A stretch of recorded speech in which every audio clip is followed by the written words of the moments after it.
Patrick Grang a été directeur commercial dans de nombreux groupes prestigieux. Aujourd'hui, il a décidé de consacrer son temps à coacher les leaders par la voix ou comment faire de sa passion sa vie. Le mode d'emploi avec lui tout de suite. Bonjour Patrick. Bonjour Christelle.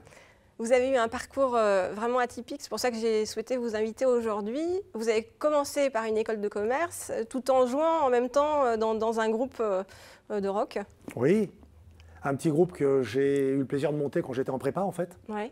et qui a continué pendant les 3 années d'école de commerce. Et puis après, il a bien fallu s'arrêter pour travailler. Voilà, en sortant, vous vous êtes dit, bon, sécurité, alors là, je vais chez Thomson. Mais j'essaye quand même de rester un petit peu proche de la musique. Oui, absolument, parce que j'ai voulu travailler dans les environnements de matériel haute fidélité, de manière à au moins l'écouter, si ce n'est la faire, la musique. C'est ça l'astuce. Et j'ai fait 10 ans dans le groupe Thomson, effectivement. Puis vous avez été chassé par les chasseurs de tête, enfin pas chassé de Thomson, mais par les chasseurs de tête pour aller chez Pioneer, Oui. où vous avez occupé donc le titre de directeur de division Entertainment. Absolument. Alors une division qui n'existait pas en fait, Ouais. puisque j'ai été envoyé par le propriétaire de l'époque au Japon pour aller chercher des nouveaux produits. Pioneer était un leader sur tout ce qui était hi-fi et autoradio. Et là, énorme. Qu'est-ce que vous en ramenez du Japon? Alors incroyable, les Japonais pour me faire plaisir m'emmènent le soir faire du karaoké et je dis à mon patron on pourrait peut-être importer ça en France. Il me répond ça c'est pas possible, c'est pour les Asiatiques. Ça ne marchera jamais. Voilà, et Un visionnaire. on a tenté le truc et ça a été un tabac. Donc en fait, on reçoit sur ce plateau l'homme qui a donc fait venir le karaoké en France. Mm. Du coup, ça vous a remis un petit peu à la chanson, vous aviez un peu abandonné, et puis là, tous les patrons en fait, de vos différentes sections vous disaient « Allez, viens, chante avec nous ». C'est un peu vrai, oui. C'est-à-dire que quand on allait installer un système karaoké dans un bar, une discothèque ou un restaurant, à chaque fois, le grossiste nous disait bah, « Prenez le micro, vous aussi ». Donc j'ai retrouvé le plaisir du chant en faisant ça. Pas facile, hein, parce qu'il faut quand même gérer le métier avec. Hein. Alors le métier, c'est ensuite la télé.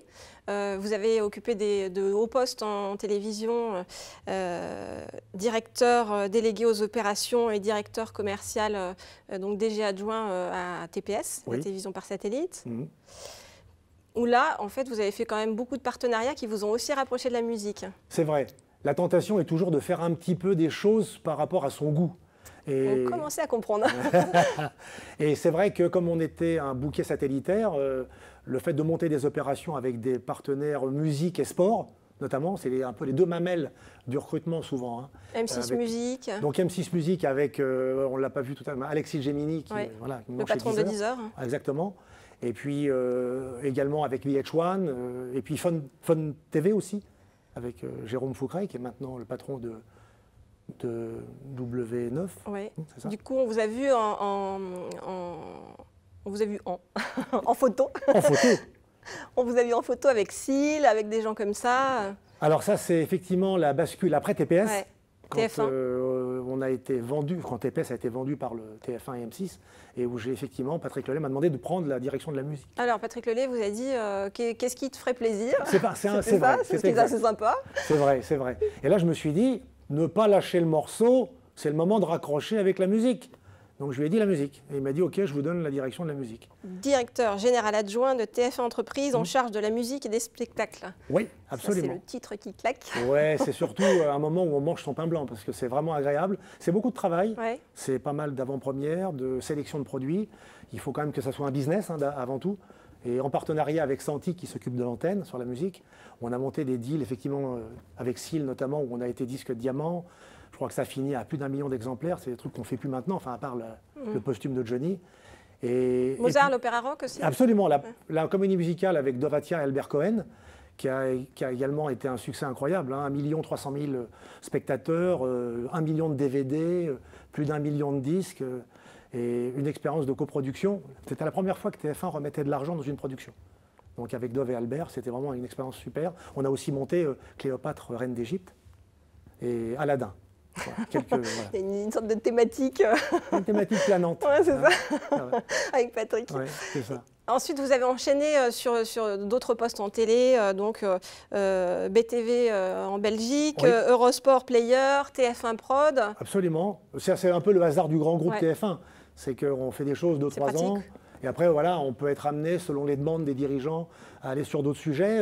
La Belgique, c'était une société commune avec TF1 et AB qu'il fallait redresser. Donc moi, je m'en suis occupé avec les gens d'AB pendant 2 ans. Après, ça a été une autre expérience avec Eurosport où il fallait booster le player, qui était une forme d'abonnement, un peu comme TPS, où là j'ai pu faire du business développement, signer des accords avec Xbox, Samsung, etc. Donc vraiment du commercial pur. Oui, c'est du business développement, vraiment, Ouais. absolument. Mais ce qui est bien, c'est de faire du business sur des produits de loisirs. C'est ça qui est génial. C'est ça qui m'a éclaté. C'est à ce moment-là, en fait, où vous avez commencé à vous dire, tiens, j'ai envie de faire des choses qui vraiment me ressemblent, un truc à moi, d'être plus libre. C'est vrai. C'est vrai qu'il y a un moment, on se dit quand même, alors ça dépend à quel âge on peut le faire, mais je me suis dit, qu'est-ce qui finalement m'a retenu toutes ces années en fait, on ne retient jamais les plans marketing, les budgets, les produits qu'on lance, on s'en fout de tout ça. On retient en fait les personnes qu'on a croisées. C'est ça qui est génial. Et donc j'ai cherché effectivement quoi faire pour moi, mais pour les autres, dans le milieu de l'humain. Alors formation, conseil, RH, puis finalement je suis tombé sur le coaching.